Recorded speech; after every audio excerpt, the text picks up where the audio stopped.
আউযু বিল্লাহি আন আকুনা মিনাল জাহিলিন। সম্মানিত দর্শকবৃন্দ, আপনাদের সকলকে জানাই সালামুন আলাইকুম। রাশাদ খলিফার 19-এর খেলা। বিশ্বাস করেন, তার কথা মতে 19 ছাড়া আর কিছুই মনে হয় পৃথিবীতে নেই। 19-এর বাইরে সবই মনে হয় অযথা। কিন্তু আপনি একটু চিন্তা করে দেখুন, বিসমিল্লাহির রহমানির রহিম যখন আপনি গণনা করবেন, এর ভিতরে 19টি অক্ষর রয়েছে। এই 19-এর ভেদ যদি এই বিসমিল্লাহ আপনি বুঝতে পারেন, তাহলে এই কোরআন আপনার ভিতরে ঢুকবে। সূরা আলাকের প্রথম 5 আয়াতে আল্লাহ বলে দিয়েছেন পড়তে হবে তোমার রবের নাম নিয়ে, যিনি সৃষ্টি করেছেন। আর পড়লে কি হবে? পড়ার জন্য কলম ব্যবহার করতে হবে। আর এই পড়লে আল্লাহ দয়া করবেন, এমন জিনিস শিক্ষা দেবেন যা মানুষ জানে না।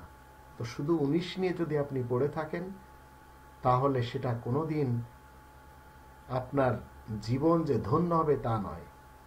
কিন্তু যে 19 আল্লাহ বলতে চাচ্ছেন, বিসমিল্লাহির রহমানির রহিম, এই বিসমিল্লাহির রহমানির রহিম এই অক্ষরগুলি যদি আপনি বুঝতে পারেন যে কি বলতে চাচ্ছেন আল্লাহ, আপনি যদি আল্লাহ তাআলার নামে, যিনি রহমান এবং রহিম, যিনি দয়ালু এবং দাতা, তার নামে আপনার জীবন মরণ হয়, যার উত্তরে মুহাম্মাদুর রাসূলুল্লাহ খাতামান নবীন বলে গেছেন 6 নম্বর সূরা আল আনামের 162 নম্বর আয়াতে, কুলিন্না সলাতি ওয়া নুসুকি ওয়া মাহইয়ায়া ওয়া মামাতি লিল্লাহি রাব্বিল আলামিন।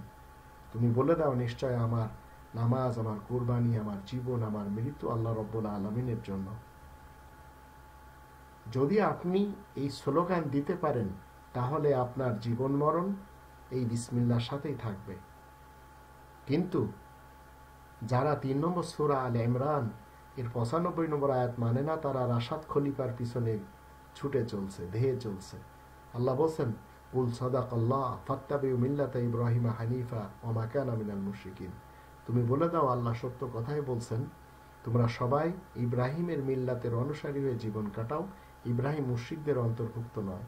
তো যারা এই আয়াত মানে না, তারাই রাশাদ খলিফার পিছনে ছুটছে। এমনকি 2 নম্বর সূরা আল বাকারার 125 নম্বর আয়াতে আল্লাহ বলে দিচ্ছেন, কাবাতে ইমামতের স্থান থেকে যখন যেভাবে, যে ভঙ্গিতে যত রাকাত নামাজ পড়ানো হচ্ছে, সেইগুলি তোমরা নিয়ে নাও। ওয়াত্তাখিযু মিন মাকাম ইব্রাহিম মুসাল্লা।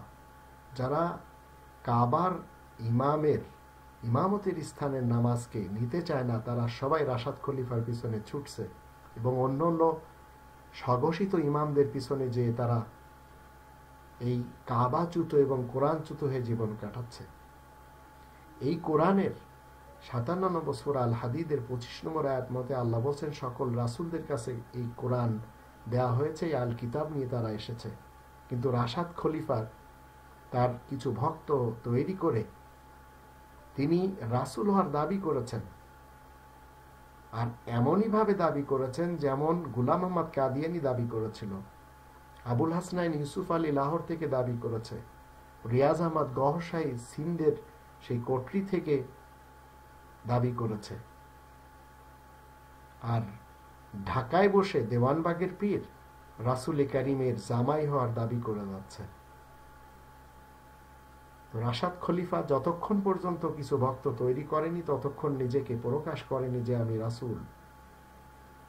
কিয়ামত নিয়ে রাশাদ খলিফার ভক্তরা বলে যাচ্ছে, এই 2280 সনে কিয়ামত আসবে।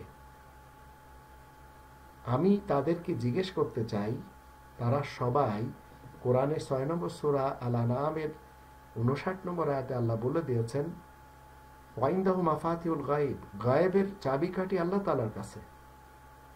রাশাদ খলিফা কি করে জানলেন, বা তার ভক্তরা কি করে জানলেন যে 2280 সনে কিয়ামত আসছে? ইলমে গায়েব তিনি কি করে জানলেন? কোরআনের বাহিরের কথা তিনি প্রচার করে যাচ্ছেন। আর কোন নবী রাসূল কোরআনের বাহিরে কোনো কথা বলেননি। যখন যখন রাসূল এবং নবী কথা বলেছেন, তখন 50 নম্বর সূরা কফের 45 নম্বর আয়াতের দৃষ্টিতে আল্লাহ তাআলার নির্দেশ মতে ফাযাক্কির বিল কোরআন, কোরআনের সাথে উপদেশ দিয়ে গেছেন। 31 নম্বর সূরা লুকমানের 34 নম্বর আয়াতে আল্লাহ বলেন, ইন্নাল্লাহা ইনদাহু ইলমুস সাআহ, কিয়ামতের তথ্য আল্লাহ তাআলার কাছে। কিন্তু রাশাদ খলিফা কিভাবে বলছেন সেটা তার নিজস্ব ব্যাপার, ব্যক্তিগত ব্যাপার, আবার সূরা তওবার শেষের আয়াতের ব্যাপারে সেখানে তার এই 19-এর কোনো চক্কর খাটে না। তো একদিকে উনি রাসূল, যদি কিছুক্ষণের জন্য মেনেও নেওয়া যায়, তাহলে রাসূলদের কেউ গায়েব জানতেন না, এটি কোরআন বলে। সেই হেতু কোরআনের দৃষ্টিতে উনি রাসূল ঠিকই, কিন্তু মিথ্যা রাসূল। ঠিক যেমন গোলাম আহমদ কাদিয়ানী রাসূল ছিলেন, নবী ছিলেন ইংরেজদের। এভাবে আবুল হাসনাইন, ইউসুফ আলী, রিয়াজ আহমদ গওহর শাহী, ইনারা সবাই ঠিক আছে, এরা সবাই রাসূল এবং নবী, কিন্তু মিথ্যা রাসূল এবং মিথ্যা নবী। ঠিক যেভাবে দেওয়ানবাগের পীর ইনি বলে যাচ্ছেন আমি রাসূলের জামাই, তো আমরা মানতে পারি, এটা ওনার মিথ্যা দাবি। আল্লাহ আমাদের সবাইকে কোরআনের সত্য মতে জীবন কাটানোর চলার তৌফিক দান করুন।